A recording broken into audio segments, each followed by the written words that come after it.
Good morning. Welcome to Hot Seat. I'm Scott Mitchell. I have Deputy Attorney General Ethan Shaner with us this morning talking about scams. This is like something that people are talking about a lot. The reason you're here is you run the Consumer Protection Unit at the Attorney General's office. Thanks for being here. My pleasure. Yeah, you've had an interesting career. You left Delaware working for an Attorney General named Bo Biden and came here under General Scott Pruitt. So you know that there are a lot of topics that are higher profile than others, right? And scams are one of them. Can we start with protecting Oklahomans against the scammers? My phone rings 20 times a day, right? We'll start with that. And also AI coming into all these equations. Help us understand what Oklahomans need to do to protect themselves against these really scammers who are using all the technology to get to people. Yeah, so it's interesting because, as you mentioned, the transition I made from Delaware to Oklahoma, the issues are really the same facing all seniors, whether you live in a blue state or a red state. As far as how to protect yourself from these scam calls, it's important to remember that the do not call registry, which we get a lot of questions about, that will stop you from getting called by legitimate businesses who are looking to get into telemarketing and do it properly. The do not call list will not protect you from scammers. They do not care if they are violating state law because they are already trying to scam you out of your money. So the important thing to try to minimize these calls is if you don't recognize a caller ID, just don't answer it. If it's somebody who's legitimately trying to reach you, they will leave you a voicemail, they will text you or something like that. As soon as you start answering these calls when they are scam calls, your phone number is identified as one that is a live line and that will pick up. And so really it's annoying, I understand it, but as soon as you start picking up, they're going to come in more. Okay, I know friends of mine, I've even done this, just, you know it's a scam call, but you want to have some fun with them, right? Don't answer the phone, is what you're saying, because if you do, that makes it more likely they'll call back. Correct, I would avoid it. Okay, now, besides scammers, we're starting to see stories where that people are scammers using AI. Grandma gets a phone call from a grandkid saying, I've been arrested in some foreign land. You got to go down and send this money in. How bad is AI impacting Oklahomans around the country, Oklahomans as well as Americans, using this sort of tech to fool people? Yeah, it's hard to say with any accuracy because it's such an evolving technology and it's moving so quickly. What I can tell you is that this new technology is so powerful, it allows those using it to gather so much information about whomever is putting information out there in their online presence, whether that's your social media accounts, your LinkedIn, whatever.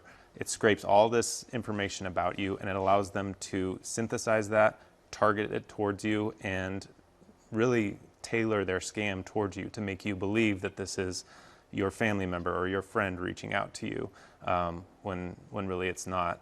So what I would say the most, it's hard to remember in real time, but if you get a call from someone who is saying they are your friend or your family member and they are in trouble and they need money, tell them, hold on, let me call you right back.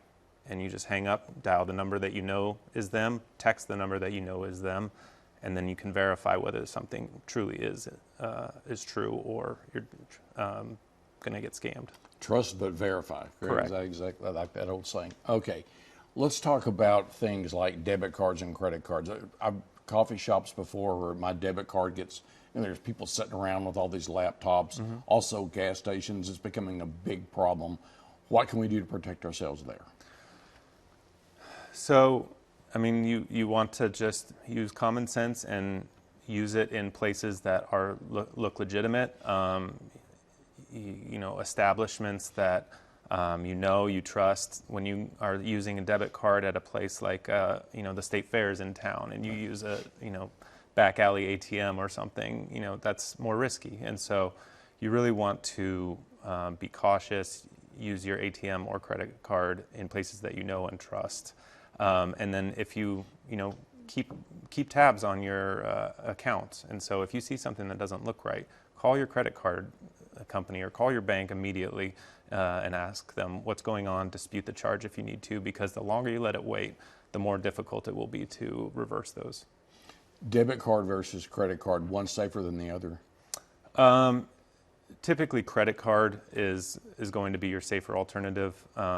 Those companies are really used to getting disputed charges. They know how to, one, reverse the charge. They're more willing to do it, and they have teams dedicated to searching out fraud.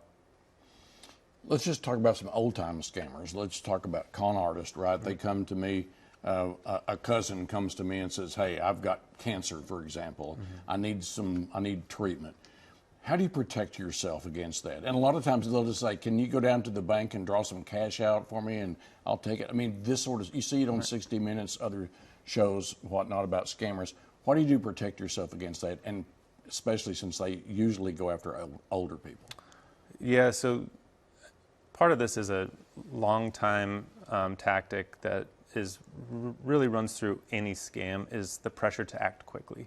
And so if someone is coming to you and asking you, come down to the bank and get the money out because I need it right now, that's a telltale sign.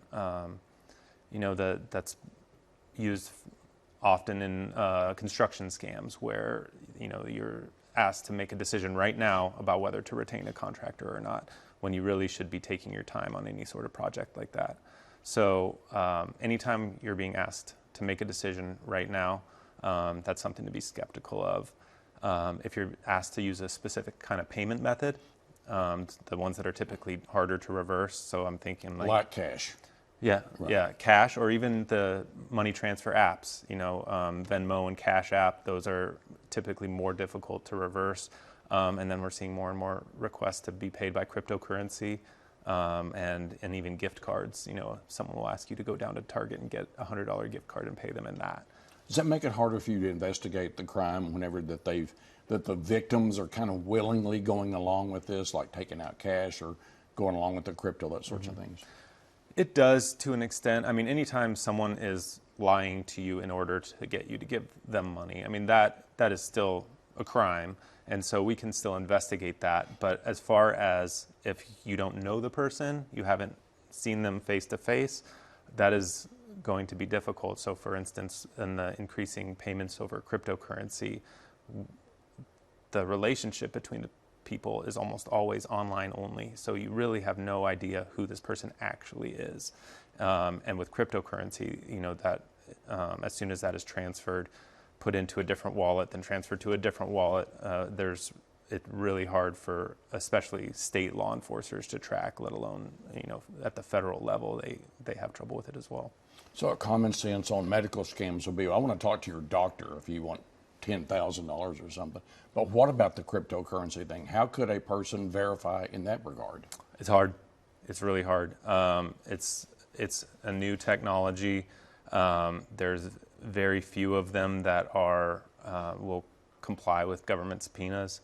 So, there are ways to sort of track it, but more often than not, it leads you overseas and it disappears. And so paying in cryptocurrency, unless you're very experienced with cryptocurrency, is generally a bad idea.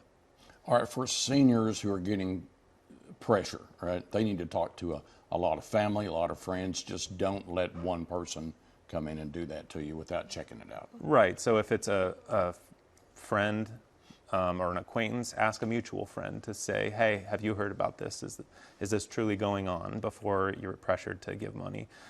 Same thing with family members. If it's a more distant family member, ask someone who knows both of you to verify that, and that will go a long way to protecting you. Okay, so for seniors, a lot of times the scammers say, don't tell anybody, that sort of thing. So that's a telltale sign for you. Yeah. I mean, that and this goes to the these grandparent scams where, AI is allowing people to really tailor their scams towards you, say, I need this money, I'm in trouble, and please don't tell mom and dad because I'll get in a lot of trouble about this.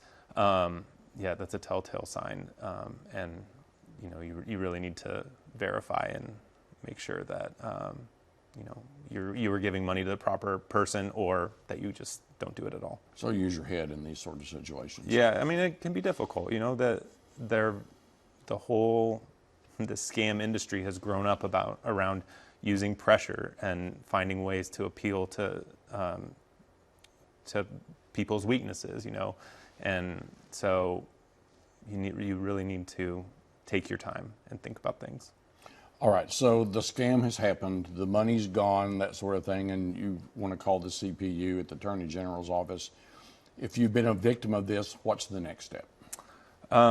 So if you've used whatever payment method you've used, you want to call to start disputing that charges. So if it's your debit card, your bank, your credit card, you call your credit card company. If you've used a money transfer app, notify them, and it's important to notify them as quickly as possible to try to get those reversed. It's similar for if you've given up personal information. So your social security number has been compromised, or say your username and password for one of your accounts.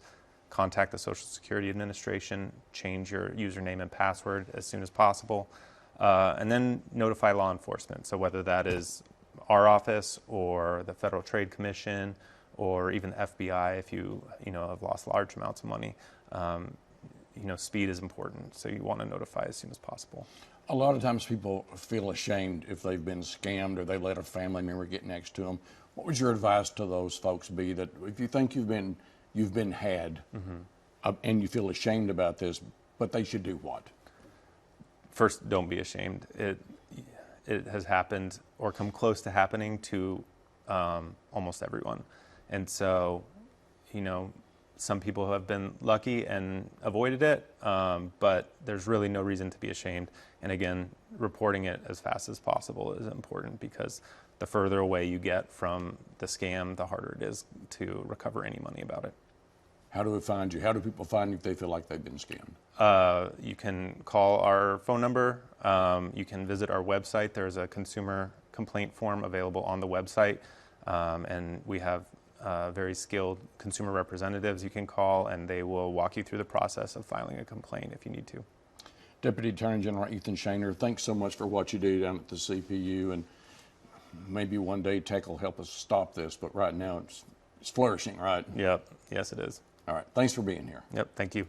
Thanks for watching Hot Seat. See this again on our website /YourVoteCounts, and get all the information about these interviews on my socials @Mitchell Talks.